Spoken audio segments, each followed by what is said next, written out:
কুন্তলার সমস্ত প্ল্যান ভেস্তে দিয়ে কুন্তলাকে উচিত শিক্ষা দিয়ে বাড়ি থেকে বের করে দিল আদিত্য। হ্যাঁ বন্ধুরা, এমনটাই দেখা যাবে। তাই সম্পূর্ণ জানতে ভিডিওটিতে লাইক দিয়ে চ্যানেলটি সাবস্ক্রাইব করে দেখতে থাকুন। গল্পের শুরুতে দেখা যাবে পরমা সবার জন্য চা নিয়ে আসে।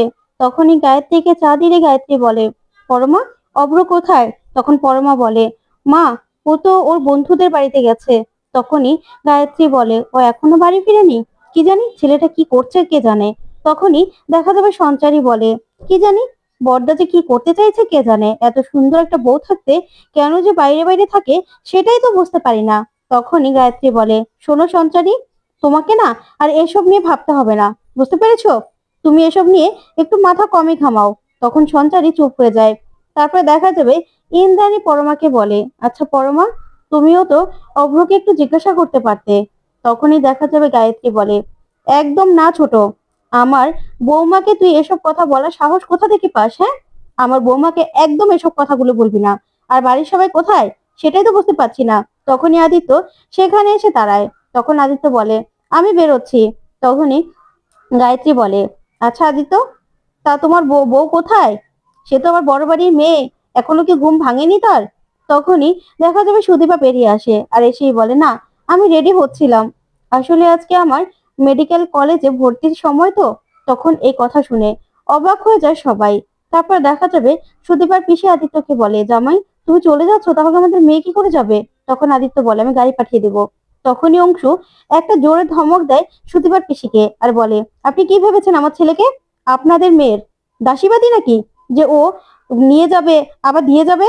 তখনই সুদীপার পিসি বলে, কিন্তু জামাই, তুমি চলে গেলে ও কি ভর্তি হবে না? ও কি মেডিকেল কলেজে পড়বে না? তুমি তো ওকে কথা দিয়েছিলে, ও তো সে গায়ের মধ্যে ফার্স্ট হয়েছিল, সবাই ওকে দেখতে এসেছিল। তখনই আদিত্য মনে মনে বলে, আমি আসছি সুদীপা, আপনার জন্য সব ব্যবস্থা আমি করে দেব। এই বলে আদিত্য বেরিয়ে গেলে ওইদিকে গায়ত্রী সুদীপাকে বলে, তুমি বাইরে যাবে না পড়াশুনো করতে। তখন সুদীপা বলে, না, আমি মেডিকেল কলেজে পড়বো, আমাকে পড়াশুনো করতে হবে। তখন গায়ত্রী বলে, একদম না, তুমি যদি এখন পড়াশুনো করার জন্য ভর্তি হওয়ার জন্য বাইরে যাও, তাহলে এই বাড়িতে তোমার আর জায়গা হবে না। তখন এই কথা শুনে সুদীপা অবাক হয়ে যায়। তখন গায়ত্রী বলে, এটা আমার শেষ কথা, তুমি বাড়ি থেকে বেরোতে পারবে না। তখনই দেখা যাবে সুদীপার পিসি ইন্দ্রাণীকে বলে, আপনি কিছু বলুন, মেয়েটার স্বপ্ন পড়াশোনা করা। তখন গায়ত্রী বলে, একদম না, চুপ করে থাকো, আমার কথা আমি বলে দিয়েছি, আমার শেষ কথা, সুদীপা কোনো পড়াশুনো করবে না, এই বাড়ি থেকে বেরোবে না। তখন সুদীপা তাকিয়ে থাকে। ওদিকে দেখা যাবে আদিত্য বাইরে গিয়ে ফোনে কথা বলে আর লেডিস হোস্টেল ভালো কোথায় আছে সে খবর নিতে থাকে। তারপরে আদিত্য গাড়ি নিয়ে সেখান থেকে বেরিয়ে পড়ে। ঠিক তখনই সেখানে কুন্তলা আসে। তারপরে কুন্তলা মনে মনে ভাবে, যাক, আদিত্য চলে গেছে, এবার ভিতরে যাই। এই বলে কুন্তলা ভিতরে চলে আসে। এদিকে দেখা যাবে সুদীপা গায়ত্রীকে বলে, আমাকে ডাক্তার হতেই হবে, আমি আমি ডাক্তার হবই, আমাকে পড়াশুনো করতে হবে, আমাকে 2টো দিন আপনি সময় দিন, আমার মতো করে আমি কোনো না কোনো ব্যবস্থা করে নেব। আমি এই বাড়িতে থাকবো না আমি, প্লিজ আপনি আমার পড়াশোনাটা বন্ধ করবেন না। তখনই গায়ত্রী সুদীপার কোনো কথাই শোনে না। তখনই দেখা যাবে সুদীপার পিসি বলে, দিদিমণি গো, তুমি কোথায় যাবে? তুমি তো কিছুই চিনো না, কিছুই জানো না, তুমি কেন যাবে? তখন সুদীপা বলে, পিসি, তুমি এই নিয়ে ভেবো না, আমি এখানে থাকবো না, আমি এখান থেকে বেরিয়ে যাব। তখনই দেখা যাবে ইন্দ্রাণী গায়ত্রীকে বলে, দিদি, এই মেয়েটা কোথায় যাবে? ওই বাড়ির বউ? তখনই দেখা যাবে গায়ত্রী বলে, শোন ছোট, তোর যখন এতই এতই লাগছে তাহলে তো বাপের বাড়িতে নিয়ে যা না। তখন ইন্দ্রাণী বলে, তুমি জানো সেই সামর্থ্য আমার নেই। তখনই অংশু ইন্দ্রাণীর উপর রেগে যায় আর বলে, শোনো, একদম মুখে মুখে কথা বলবে না, বৌদি যেটা বলেছে সেটাই হবে। খুব বলি ফুটেছে না তোমার? বৌমার প্রতি যদি তোমার এতই দরদ উঠেছে না, তাহলে তুমিও এই বাড়ি ছেড়ে তোমার বৌমার সঙ্গে চলে যাও। তখন সুদীপা বলে, দেখুন, আপনারা এরকম করবেন না, আমাকে 2টো দিন সময় দিন। তখনই গায়ত্রী বলে, না, তুমি একটা দিনও সময় পাবে না, তোমাকে পড়াশুনো করতে হলে বাড়ি থেকে বেরিয়ে যেতে হবে। তখন সুদীপা বলে, ঠিক আছে, আমি বেরিয়ে যাব। তখন পরমা বলে, সুদীপা, তুমি কোথায় যাবে? তখনই দেখা যাবে সুদীপা বলে, আমি কিছু একটা ব্যবস্থা করে নেব। তখন গায়ত্রী পরমাকে বলে, পরমা মা, তুমি না এসবের মধ্যে ঢুকো না, তোমাকে এসবের মধ্যে ঢুকতে হবে না, এসব নিয়ে ভাবতে হবে না। তখন পরমা বলে, ঠিক আছে মা, আমি না হয় এই নিয়ে কথা নাই বললাম, কিন্তু অন্য বিষয় নিয়ে তো কথা বলতেই পারি। সুদীপা, তুমি কোথায় যাবে? তুমি তো এখানে কিছুই চিনো না, তুমি বরং চাইলে আমার বাড়িতে চলে যেতে পারো, আমার বাবা মা তো একা আছে, সেখানে অনেকগুলো ঘর আছে, তুমি নিশ্চিন্তে সেখানে থাকতে পারবে আর তোমার পড়াশোনাটাও চালিয়ে যেতে পারবে। তখন সুদীপা এই কথা শুনে পরমার দিকে তাকিয়ে থাকে। তখনই পরমা বলে, ভেবো না তোমাকে আমি দয়া করছি, তুমি না হয় পরে কোনো ব্যবস্থা করতে পারলে সেখান থেকে চলে যাবে, কিন্তু এখন যাও, তুমি গিয়ে সুন্দরভাবে তোমার পড়াশোনাটা চালিয়ে যেতে পারবে। তখন সুদীপা বলে, না পরমা, তুমি বলেছো সেটাতেই অনেক, আমি কোনো না কোনো ব্যবস্থা করে নিতে পারবো। ঠিক তখনই সেখানে কুন্তলা চলে আসে, এসেই বলে, আসলে উপরে ভগবান আছে, সবকিছু সবার জন্য ব্যবস্থা করে দেয়। আমিও তোমাকে নিতে এসেছি, আমার আশ্রমে তোমার জন্য জায়গা হবে, তুমি যাবে আমার সঙ্গে, তুমি আমার আশ্রমে গিয়ে থাকবে। তখনই গায়ত্রী বলে, না না মা, আপনাকে এই নিয়ে ভাবতে হবে না, আসলে এবারে মেয়ে বউরা কখনো পড়াশোনা করে না। তখনই কুন্তলা বলে, আপনি চিন্তা করবেন না, সুদীপা আমার কাছে গিয়ে থাকবে, আমার আশ্রমে ওর কোনো রকম কোনো অযত্ন হবে না। তখন তো দেখা যাবে সুদীপার পিসি এই কথা শুনে খুব ভয় পায়। তখন সুদীপা বলে, আমি যাব আপনার সঙ্গে, আমি যাব। তখনই দেখা যাবে সুদীপার পিসি বলে, এত অধম্য ধম্মে সইবে না, বাড়ির বউকে কিনা বাড়ি থেকে বের করে দেওয়া হচ্ছে, এসব না ধম্মে সইবে না, ধম্মে সইবে না গো। তখন গায়ত্রী বলে, একদম চুপ, একদম কোনো কথা বলবে না, আমরা তো বাড়ি থেকে বের করে দেইনি, ওকে শুধু বলেছি ওইখানে থাকলে পড়াশোনা করতে পারবে না। তখন সুদীপা বলে, দাঁড়ান, আমি যাব আপনার সঙ্গে, আমার বাবার ছবিটা আমি নিয়ে আসছি, আমার ব্যাগপত্র গোছানোই আছে। এ বলে সুদীপা চলে গেলে ওইদিকে অংশু কুন্তলার কাছে আসে, এসে বলে, আপনার প্রতি তো আমার ভক্তি আরো বেড়ে যাচ্ছে। তখন কুন্তলা বলে, বলেছিলাম না, এই বাড়ি থেকে যত যত অশুভ আছে সবকিছু আমি নিয়ে চলে যাব, আপনি চিন্তা করবেন না। ওইদিকে ইন্দ্রাণী কাঁদতে থাকে, খুব কাঁদতে থাকে। ওইদিকে পরমা মনে মনে বলে, আমার সুদীপার জন্য এত কেন কষ্ট হচ্ছে, কিন্তু আমি আমি তো আদিত্যর পাশে কাউকে সহ্য করতে পারি না। সুদীপা চলে গেলে তো আমার খুশি হওয়ার কথা, তারপরেও কেন আমার এত খারাপ লাগছে। ওইদিকে আদিত্য একটা লেডিস হোস্টেলে যায় সুদীপার জন্য কথা বলতে। তখন সেখানে সবকিছুর খোঁজ খবর নিতে থাকে আদিত্য, আর বলে, এখানে এক্সট্রা রুম পাওয়া যাবে তো, আর কোনো বাইরে কেউ আসতে পারবে না তো? তখন মহিলা বলে, না না, এখানকার সিকিউরিটি খুব কড়া। ঠিক তখনই দেখা যাবে আদিত্যকে অভি ফোন করে।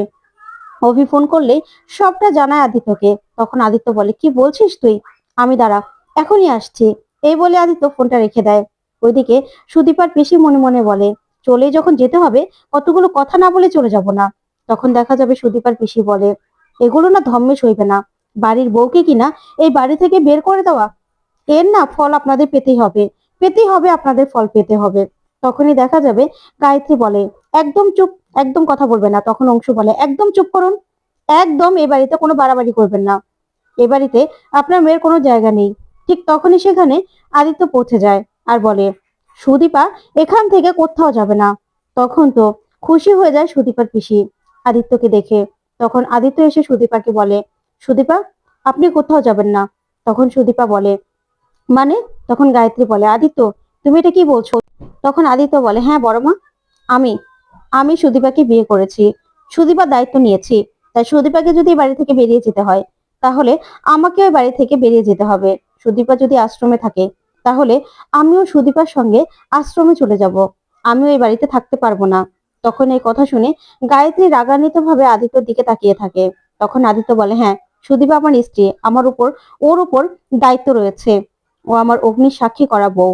তখন তো এই কথাগুলো শুনে পরমা খুব কষ্ট পায়, আর মনে মনে কষ্ট পেয়ে আদিত্য দিকে তাকিয়ে থাকে। ঠিক তখনই অভ্র এসে দাঁড়ায়, আর অভ্র সব কথাগুলো দাঁড়িয়ে শুনতে থাকে।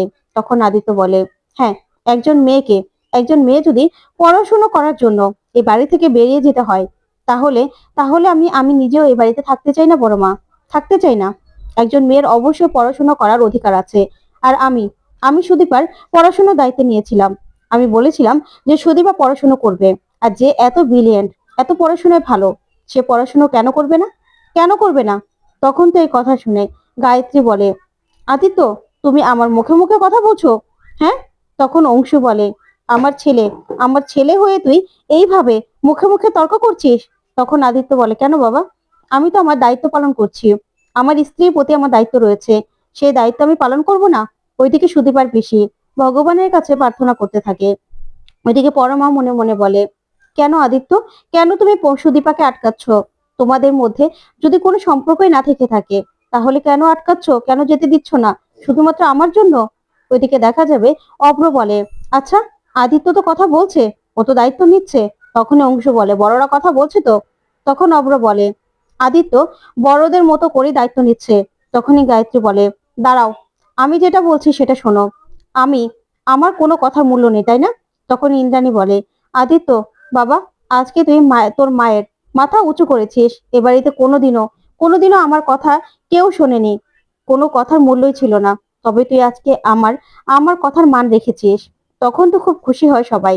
তারপরে দেখা যাবে কুন্তলা আদিত্যর কাছে আসে, এসেই বলে, সুদীপাকে আমি খুব ভালো রাখবো, ও আমার আশ্রমে খুব ভালো থাকবে, ওর কোনো ক্ষতি আমি হতে দেব না। তখন দু হাত পেতে আদিত্যকে বলে, আমি তোমার কাছে সুদীপাকে চাইছি, তুমি আমার কাছে সুদীপাকে দেবে তো?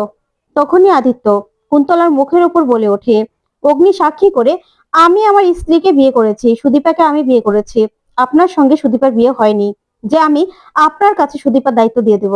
আর আমার আমার স্ত্রীর দায়িত্ব আমার, তাই আমারটা আমি ভালো বুঝতে পারি। তখন এই কথা শুনে কুন্তলা পুরো জব্দ হয়ে যায়। তখন গায়ত্রী বলে, একই শিক্ষা, এবারই ছেলের এরকম শিক্ষা পেয়েছে? আদিত্য, তোকে দেখে তো আমি অবাক হয়ে যাচ্ছি। তোর তো শিক্ষা দীক্ষার অভাব পড়ে গেছে মনে হচ্ছে। তখন আদিত্য বলে, বড় মা। তখন বড় মা আদিত্যকে বলে, একদম না, আমাকে বড় মা বলবি না।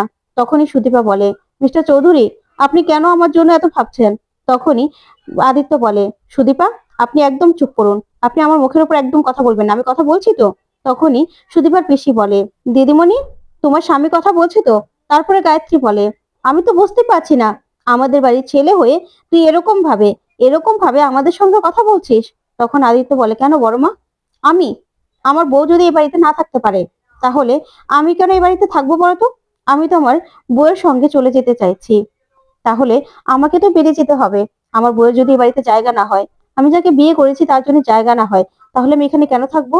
তখনই কুন্তলা মনে মনে বলে, না না, এই ছেলে তো দেখছি আমার দিকে এবার প্রশ্ন তুলবে। ঠিকই তো, বিয়ে নিয়ে কোনো কথা বলতে গেলে এখন তো আমার দিকে প্রশ্ন ছুড়ে দেবে, তখন তো আমি ফেসে যাব, আমাকে কিছু একটা ব্যবস্থা করতে হবে।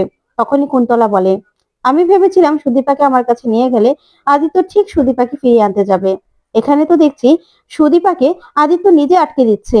তাহলে আদিত্য আমার পরীক্ষায় পাশ করে গেছে, আমি তো গণনা করি, আমি তো জানি যে সুদীপাকে আদিত্য কতটা ভালোবাসে। এবার ব্যাস, আমার পরীক্ষায় পাশ করে গেছে আদিত্য, তাই আমার না মনের মধ্যে আর কোনো সংশয় নেই মা। আমি তো এখানে এসেছিলাম বেগ নিতে, এখন আমার আমার কাজ শেষ হয়ে গেছে মা, তাহলে আজকের জন্য আমি চলে যাই। এই বলেই সেখান থেকে কুন্তলা জব্দ হয়ে বেরিয়ে যায়। ওইদিকে পরমা মনে মনে বলে, আমার জন্য কেউ কি এরকম ভাবে প্রতিবাদ করবে? আমার জন্য কি কেউ কষ্ট পাবে? আদিত্য, তুমি কি আমাকে ভুলে গেছো? ওইদিকে কুন্তলা বাড়ি থেকে বেরিয়ে যায়। তখনই দেখা যাবে সুদীপাকে আদিত্য বলে, সুদীপা, চলুন আপনি আমার সঙ্গে। এই বলে সুদীপাকে নিয়ে বাইরে আসলে সুদীপা বলে, আপনি তো চলে গিয়েছিলেন, তাহলে আবার কেন ফিরে আসলেন? আমি তো আমার ব্যবস্থা করছিলাম। তখন আদিত্য বলে, হয়ে গেছে আপনার কথা বলা, এবার চলুন, তাড়াতাড়ি করে যেতে হবে। তারপরে দেখা যাবে সেখানে অব্র চলে আসে। অব্র এসেই সুদীপাকে বলে, বোন, অল দ্য বেস্ট। তখন তো সুদীপা অব্রর কথা শুনে খুব খুশি হয়ে যায়। তারপরে দেখা যাবে সুদীপা গাড়িতে গিয়ে বসলেই ওইদিকে আদিত্য অব্রকে দেখে এগিয়ে আসলেই অব্র রেগে সেখান থেকে বেরিয়ে চলে যায়। তারপরে দেখা যাবে আদিত্যর কাছে একটা ফোন আসে। তখন আদিত্য ফোনটা রিসিভ করে শুনতে পায় যে সুন্দর জেল থেকে পালিয়েছে। তখন তো আদিত্য প্রচন্ড ভাবে রিয়াক্ট করে আর বলে, কি, সুন্দর জেল থেকে পালিয়ে গেছে? তখন এই বলে সুদীপাকে নিয়ে সেখান থেকে বেরিয়ে পড়ে। ওইদিকে পরমা বসে বসে আদিত্যর বলা কথা বলেই ভাবছিল। তখন অব্র বেরিয়ে যেতে লাগলেই পরমা বলে, এসব একদম ঠিক হচ্ছে না অব্র, কেন এরকম করছো? আমাকে কেন তোমার জন্য সবার কথা সম্মুখীন হতে হচ্ছে? কেন সবার সামনে আমাকে ছোট করছো? আমার তো কোনো দোষ ছিল না, কেন করছো? আমি তো কোনো অন্যায় করিনি। তখন অব্র বলে, কোনো অন্যায় করনি? আমি যে এখন এই বাড়িতে আছি সেটা না ওই মেয়েটার জন্য, যাকে আমি বোন বলেছি, তাই যেন কোনো রকম কোনো ক্ষতি তুমি না করতে পারো, শুধুমাত্র সেজন্য আমি এখানে আছি। তখন পরমা বলে, মানে আমি সুদীপার ক্ষতি করব? আমি আমি ক্ষতি করব কি বলছো তুমি? তখন অব্র বলে, হ্যাঁ, সুদীপা যখন বাড়ি থেকে বেরিয়ে যাচ্ছিল তখন তো তখন তো তুমি খুব খুশি হচ্ছিলে, তাই না? কারণ তোমার রাস্তাটা ক্লিয়ার হয়ে যাচ্ছিল। কিন্তু আমি না সেটা কিছুতে হতে দেব না, কিছুতেই না পরমা। তখন পরমা এই কথা শুনে প্রচন্ড ভাবে অবাক হয়ে তাকিয়ে থাকে অব্রর দিকে। তো বন্ধুরা, কেমন লাগলো আজকের আপডেট? কমেন্ট করে জানাও। ধন্যবাদ।